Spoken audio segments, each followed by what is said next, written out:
Where's everybody? Hello? Me.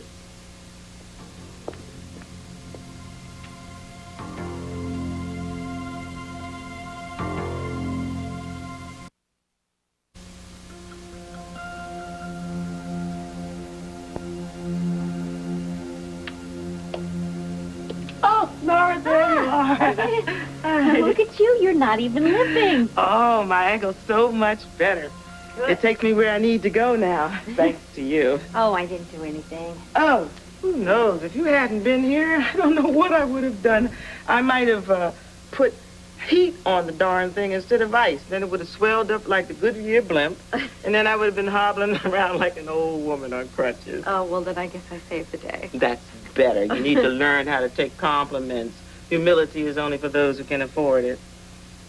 Where'd you learn that? My nightclub days. I always figured I was lucky when people laid out good money to hear me sing. Truth is, I would have paid them for the privilege. But there they were, full of praise, sending me flowers, buying me drinks. And, you know, the compliments made me so nervous. I was always saying, oh, it's nothing, it's nothing, it's nothing. But then one day I decided to go to see the owner. Gus was his name. He was a big man, and girl, he had the worst toupee you ever saw. And I told him, I said, it's time to discuss a raise. And he informed me I didn't deserve one. It's nothing, he said. You said so yourself, Mary May. Time after time, it's nothing.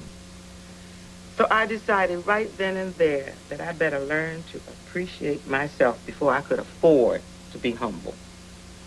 Wow. Did Gus ever give you the raise? That cheap son of a gun. But I found a club that paid me what I was worth. I'll have to remember that. You know, I'm awfully glad that you had the chance to meet Dr. Hardy. Nice man. Very. It's interesting that he knew your son, Bradley. A synchronicity. You know what that is? Sure. When things aren't quite a coincidence and they aren't quite fate, but they still have some sort of a cosmic plan to them, like when I walked into your house and I knew that I would eventually own it, and I knew that I would know the person whose memories lived in it. That's why hardly anything surprises me anymore, especially when it comes to Bradley. He influenced so many lives. Dr. Hardy said some other things about him after you and Miguel left. Is that so? He was remembering Bradley's disappearance and how odd it was and how it seemed to him that there was more to it than anybody was saying. Well, why would he say something like that? I don't know. I imagine a man like Steve Hardy, with the circles he moves in, is all too familiar with the kinds of people who oppose my Bradley in his work. No, Dr. Hardy, he does know some very important people, yes. But he also knows his own mind, and he would never put his pocketbook ahead of his conscience. In fact, Dr. Hardy spoke of Bradley with the utmost respect. Well, I'm very glad to hear that. Mamie? It's all right. It's just that Bradley's disappearance is so haunting. It's just so unfinished. It's an entire life that was finished too soon. And it came to a point where I just had to let it go. How?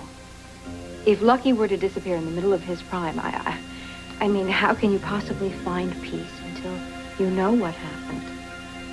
I found my peace by letting it go, or else it would destroy me.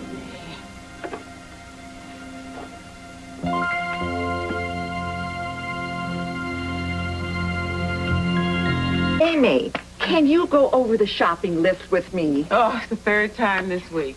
Can somebody tell me how a handful of children can eat through $200 a pop? Are you okay? You have to ask. Okay. This baby loves me. Don't you, Casey? Now, I got the corn flakes. Okay. Out of see that? Oh, take your I love you, Nora. Oops, we dropped it, didn't we? And then the big kids get it. Well, I think that we should buy fresh apples and pears, and I will run them through the processor myself. Oh, that's the game, huh? Throwing the blocks. How about tying the shoe? I say the shoe?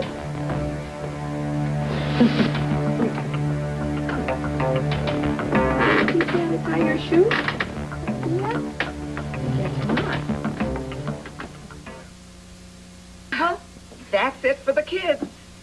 Any special requests for yourself? Oh, you know me, leftovers. How else could I keep my girlish figure? What's that? Beats me. Seems like I feel a little dry.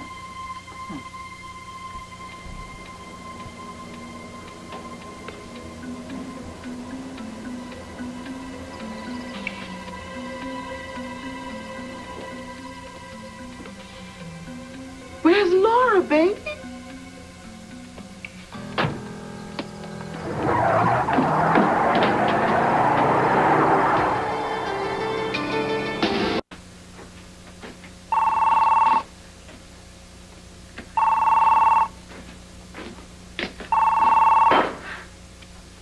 Hello? Hello, Luke. Mary Mae Ward. Hey, Mary Mae, what's up? Luke, it's about Laura. Go on. 1 minute she was in the room talking to Casey, and the next Where is she? Where is she now? 2 men have taken her. They must have grabbed her from the house. I saw them drive away with her. Okay.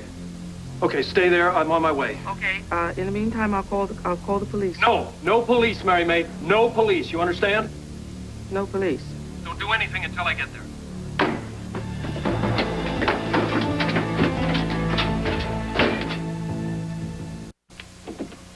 Well, hi there. Come on, Foster. Hi, darling. Rube, Laura's been kidnapped. What? Frank's men nabbed her while she was at Mary Mae's. Otherwise, we could have protected her. What can I do? Keep Lucky and Foster here while I find her. Of course. Go for it. I will. Dad, I want to go with you. Look, I know you do, partner. Believe me, I'd love to have you as a backup on this gig. But there's only one problem. What's that? Okay, now listen carefully. You're too valuable an asset. Do you know what I'm saying? Do you get what I mean? If they got a hold of you, they'd have me by the bunda, and we don't want that, do we? What, you think they're going to grab me next? Over my dead body. Yeah, you see there, you'll be safe here. And I really don't think anybody's going to mess with you as long as you keep Foster's molars handy. I'm mad enough to bite a couple of bad guys myself. Me too, baby. It's going to be all right, I promise. Okay, then it will be. Go on, go. Yeah. You. Be brave. Think positive. And I'm going to be back. I'm going to be back with your mom real soon. Come on. Go. Bye. Bye, darling. Good luck. How are you doing? I'm fine. Right, Foster? Mom's going to be back real soon. They wouldn't hurt a pregnant lady, would they?